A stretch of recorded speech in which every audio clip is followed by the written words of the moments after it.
Hello friends, welcome to our YouTube channel. आज के इस वीडियो में हम क्लास 8 के चैप्टर नंबर 6 जिसका नाम है कंबशन एंड फ्लेम के कीवर्ड्स को डिस्कस करेंगे। तो उससे पहले सबसे पहले आप सब कैसे हो? आई होप आप सभी अच्छे ही होंगे और पिछले वीडियोस को आपने बहुत सारा प्यार दिया। ठीक है, तो आई होप कि ये वाली वीडियो भी आपको उतनी ही पसंद आए। तो फटाफट से अगर आपने अभी तक हमारे चैनल को सब्सक्राइब नहीं किया, हमारे चैनल पर नए हो तो चैनल को सब्सक्राइब करके बेल आइकन प्रेस कर दीजिए ताकि हमारे द्वारा वीडियोस अपलोड जो होती है उसकी नोटिफिकेशन आप तक टाइमली पहुंचती रहे। ठीक है, और अगर आपने हमारे चैनल को सब्सक्राइब किया है तो अगर आपको हमारा वीडियो पसंद आए तो लाइक शेयर करते रहिएगा।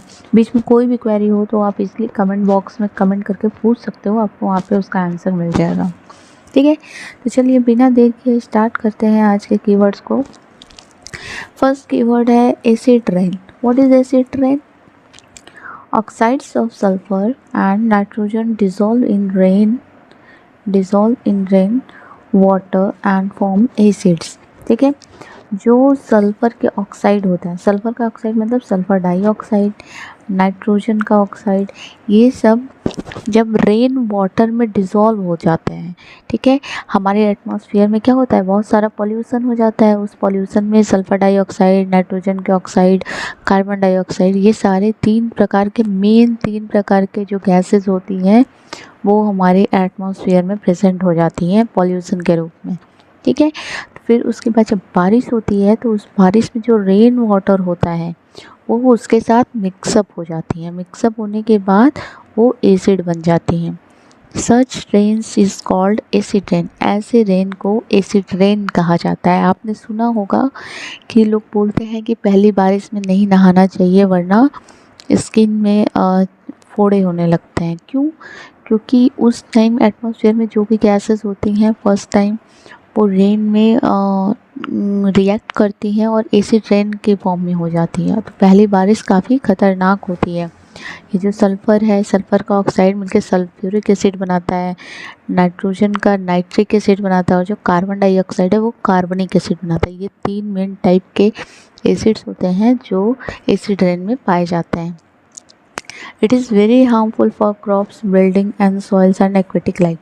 ये हमारे लिए भी, क्रॉप्स के लिए भी, बिल्डिंग्स जो मार्बल वगैरह के बने होते हैं, ठीक है, और रेड सैंडस्टोन के बने होते हैं, वो सारे मार्बल, वो सब जो मटेरियल यूज़ किए होते हैं उनको ये खदर देते हैं क्योंकि ये इनमें क्या पाया जाता है, ये एसिड होता है। सॉइल्स, मिट्टी में एसिडिटी आ जाती है। एक्वेटिक लाइफ को भी ये बुरी तरीके से प्रभावित करते हैं। तो ये कुल मिला के ये बहुत हार्मफुल होता है। ठीक है, नेक्स्ट कीवर्ड है हमारा calorific value. What is calorific value? Calorific value, ठीक है, the amount of heat energy produced on complete combustion of 1 kg of a fuel. ठीक है, 1 kg फ्यूल को जलाने पे जितनी हीट एनर्जी हमें मिलती है उसी को कहा जाता है कैलोरीफिक वैल्यू। ठीक है, वो हीट एनर्जी का अमाउंट जो 1 किलो फ्यूल, चाहे वो कोयला हो, चाहे वो कोई पेट्रोलियम हो, कोई भी फ्यूल आप 1 kg यूज़ करिए और आपको जो भी जितना भी अमाउंट हीट एनर्जी प्रोड्यूस हो रहा है that is known as calorific value. The calorific value of fuel is expressed in a unit called kilo joule per kg। ठीक है, जो किलो जूल होता है ये एनर्जी की यूनिट है। पर kg 1 kg पे मिल रहा है इसलिए इसको क्या कहा जाएगा, किलो जूल पर kg इसका यूनिट है। ठीक है, नेक्स्ट कीवर्ड पे आते हैं। नेक्स्ट कीवर्ड है हमारा combustion. What is combustion? Combustion is main keyword of this chapter. ठीक है, a chemical process in which a substance react with oxygen to give off heat.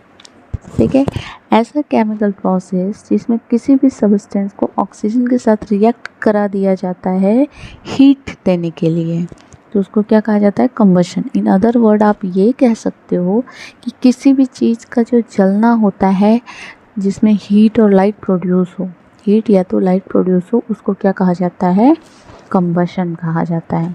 जैसे लकड़ी का जलना हो गया, पेपर का जलना, किसी भी चीज़ को आप जला दे रहे हो, that is known as combustion. What is deforestation? Deforestation keyword.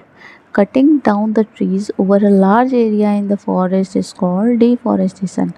आप जब पेड़ों की कटाई करते हो, अगर वो एक पेड़ को काट रहे हो तो वो डिफॉरेस्टेशन नहीं होगा, हमारे एटमॉस्फेयर पे उससे ज़्यादा प्रभाव तो नहीं पड़ेगा।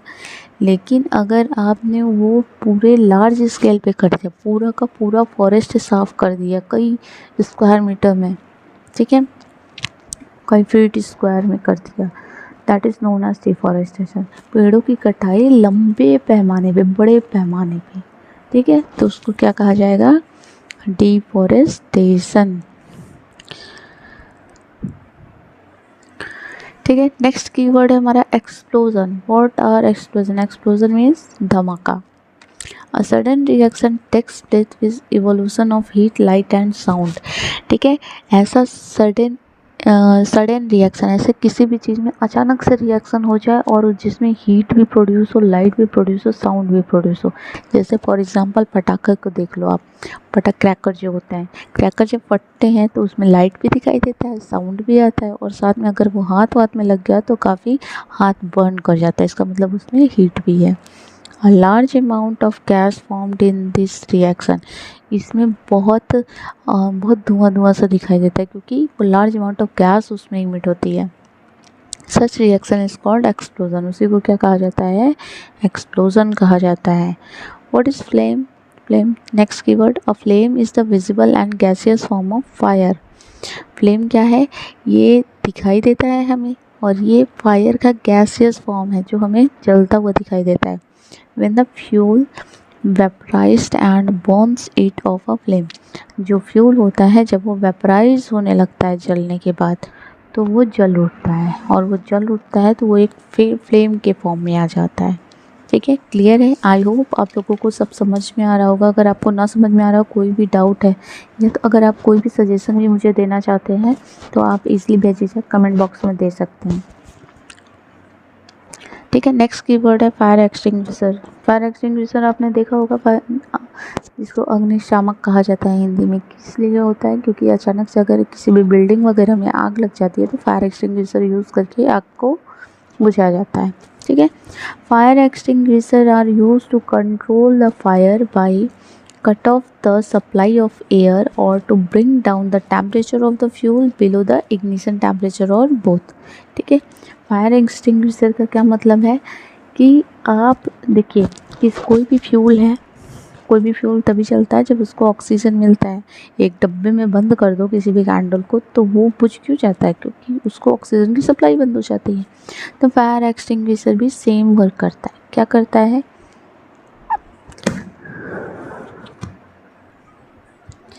फायर एक्सटिंग्विशर फ्यूल से ऑक्सीजन की सप्लाई को कट कर देता है। ठीक है, या तो क्या करेगा, उसके इग्निशन पॉइंट जो है, इग्निशन टेम्परेचर है, उससे टेम्परेचर को घटा देता है। अब इग्निशन टेम्परेचर क्या होता है? इग्निशन टेम्परेचर वो टेम्परेचर होता है जिस पे कोई भी फ्यूल जल उठे। ठीक है, वो तब तक नहीं चलती। जैसे पेपर को आप गीला कर दो तो उस पे, पेपर या फिर लकड़ी की बात करो, लकड़ी को आप गीला कर दो तो पहले उसमें आप जब माचिस लगाओगे तो वो नहीं जलेगा, क्योंकि उसका जो टेम्परेचर है, फ्यूल को जलने के लिए जो टेम्परेचर चाहिए वो काफ़ी लो है इस टाइम। तो वो धीरे धीरे टेम्परेचर बढ़ता रहेगा, बढ़ते बढ़ते एक ऐसा पॉइंट आएगा, ऐसा टेम्परेचर आएगा जिस पॉइंट पे वो लकड़ी जल जाएगी।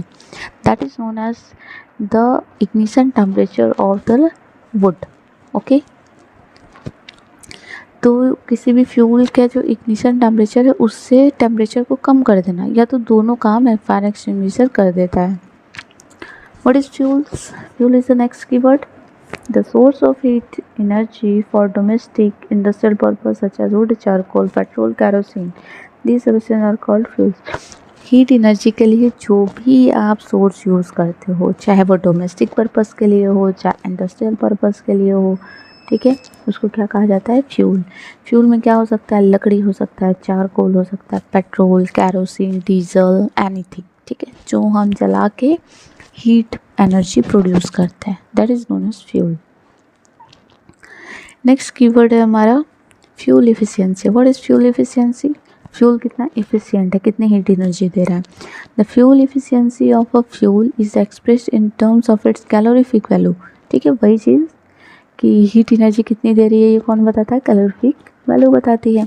तो फ्यूल एफिशिएंसी जो है वो कैलोरीफिक वैल्यू के टर्म में एक्सप्रेस किया जाता है। हाई की calorific value has high fuel efficiency. जिसकी कैलोरीफिक वैल्यू हाई होगी इसका मतलब है कि वो 1 किलो फ्यूल ज़्यादा हीट एनर्जी दे रहा है, और जिसकी कैलोरीफिक वैल्यू कम होगी इसका मतलब है कि वो 1 केजी फ्यूल कम कैलोरीफिक वैल्यू दे रहा है, कम हीट एनर्जी दे रहा है। ओके, क्लियर है। Next keyword global warming. Global warming is the rise in temperature of the atmosphere of the earth. जब हमारे अर्थ के एटमॉस्फेयर का टेम्परेचर बहुत बढ़ जाता है तो उसको कहा जाता है ग्लोबल वार्मिंग। ठीक है, नेक्स्ट कीवर्ड है ideal fuels.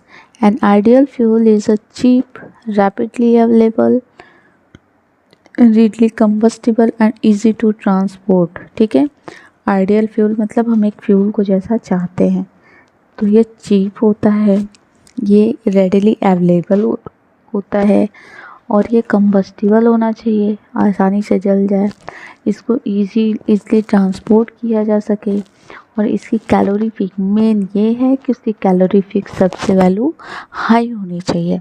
It does not produce gas and residue that pollute the environment. ठीक है, इसमें मतलब इसको जलने के बाद कुछ भी राख वगैरह कुछ भी नहीं बचनी चाहिए, और कोई गैस नहीं प्रोड्यूस होनी चाहिए जो हमारे एनवायरनमेंट को पॉल्यूट करे। Next keyword ignition temperature. The lowest temperature at which a combustible substance catches fire. वो लोवेस्ट टेम्परेचर, वो कम से कम टेम्परेचर जिस पे कोई भी फ्यूल आग पकड़ लेता है, उसको कहा जाता है ignition temperature. Next keyword inflammable substance. What is inflammable substance? The substance which have low ignition temperature and can easily catch fire with a flame are called inflammable substance. ठीक है, ऐसे substance जिनका ignition temperature बहुत कम होता है, जिनको दूर से आग दिखा दो तो पकड़ ले। फॉर एग्जाम्पल क्या है, LPG हो गया।